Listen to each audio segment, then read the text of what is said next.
আসেন না। মাননীয় বিরোধী দলের সদস্যদের বলছি, আপনাদের এক্সপার্টাইজ আমরা আহ্বান করব। আপনাদের বাইরেও যারা আছে, আপনাদের যারা সিনিয়র আইনজীবী আছে, তাদের কাছে এক্সপার্টাইজ আমরা আহ্বান করব।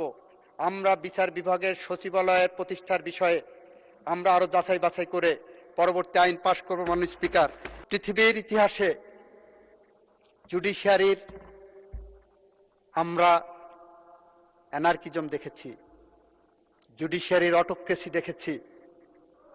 আমি যুদ্ধাপরাধ ট্রাইব্যুনালে শেখ হাসিনার মামলা আর্গুমেন্ট করতে গিয়ে বলেছিলাম, 1661 সালের একটি মামলা রেফারেন্স দিয়েছিলাম ব্রিটিশ আদালতের।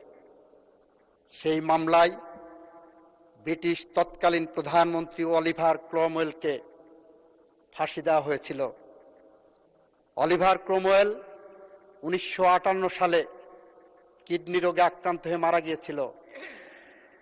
রাজার এতটাই ক্ষোভ ছিল, বিচার বিভাগের মধ্য দিয়ে একজন মৃত ব্যক্তিকে ফাঁসির আদেশ দিয়ে কবর থেকে তুলে এনে 61 সালে ফাঁসি দিয়েছিলেন, 3 বছর পরে মারা যাওয়ার 3 বছর পর। তারপরে সেখানে ক্ষান্ত হয়নি, সেখান থেকে এসে অলিভার ক্রমওয়েলের কঙ্কাল থেকে তার শিরচ্ছেদ করা হয়েছিল। তাকে ব্রিটিশ পার্লামেন্টের সামনে 20 বছর ঝুলিয়ে রাখা হয়েছিল। তারপরে সেই পার্লামেন্টে তার দেহাবশেষ পাঠিয়ে দেওয়া হয়েছিল কবরে, কঙ্কালের অন্য অংশ। 20 বছর পরে যে সেই মাথাটা, সেই খুলিটা ক্যামব্রিজের সাসেক্স বিশ্ববিদ্যালয়ের গেটে কবরস্থ করা হয়েছিল। মাননীয় স্পিকার, সেটাও হয়েছিল 200 বছর পরে, সেটাকে করা হয়েছে 20 বছর পরে। মাননীয় স্পিকার, এই কথাটা এটার কারণে বলছি, প্রগতিশীলতাটা কি, আমরা সামনে এগিয়ে যাব। আমরা বিচার বিভাগের স্বাধীনতার জন্য বদ্ধপরিকর। আমরা জুলাই চার্টারে স্বাক্ষর করেছি।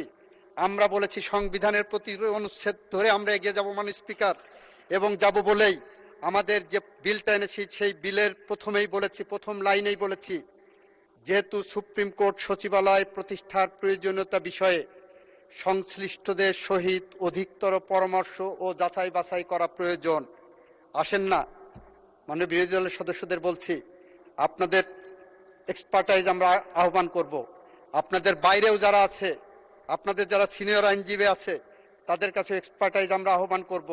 আমরা বিচার বিভাগের সচিবালয়ের প্রতিষ্ঠার বিষয়ে আমরা আরো যাচাই বাছাই করে পরবর্তী আইন পাশ করব। মাননীয় স্পিকার, আপাতত আমরা এই আইনটা পাশ করার জন্য ধন্যবাদ অনুরোধ করছি। মাননীয় স্পিকার, মাননীয় সদস্যবৃন্দ, আমি বিষয়টি এখন ভোটে দিচ্ছি। তাহলে আবার আমার মন্ত্রীকে দিতে হবে। মন্ত্রী will be the last speaker. আচ্ছা বলেন, আপনি বলেন। ধন্যবাদ মাননীয় স্পিকার।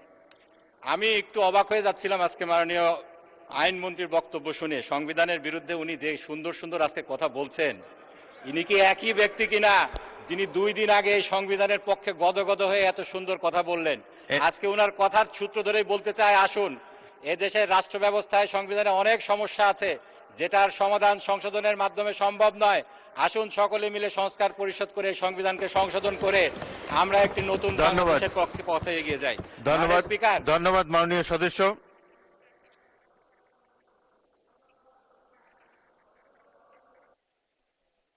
মাননীয় সদস্য, এইভাবে পার্লামেন্টে পাল্টাপাল্টি বক্তব্য হয় না। আপনি বলেছেন, অনেক সময় দিয়েছি, মাননীয় মন্ত্রী জবাব দিয়েছেন, দ্যাট শুড বি এনাফ।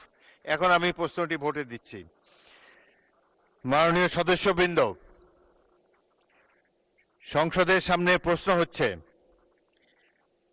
আইনমন্ত্রী মোহাম্মদ আসাদুজ্জামান কর্তৃক সংসদে উত্থাপিত আকারে সুপ্রিম কোর্ট সচিবালয় রহিতকরণ বিল 2026 অবিলম্বে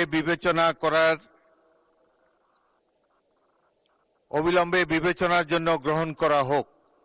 যারা এই প্রস্তাবের পক্ষে আছেন তারা হ্যাঁ বলুন, যারা এই প্রস্তাবের বিপক্ষে আছেন তারা না বলুন। আমার মনে হয় হ্যাঁ জয়যুক্ত হয়েছে, হ্যাঁ জয়যুক্ত হয়েছে, হ্যাঁ জয়যুক্ত হয়েছে। অতএব সংসদে উত্থাপিত আকারে সুপ্রিম কোর্ট সচিবালয় বিল রহিতকরণ বিল 2026 অবিলম্বে বিবেচনার জন্য গৃহীত হলো।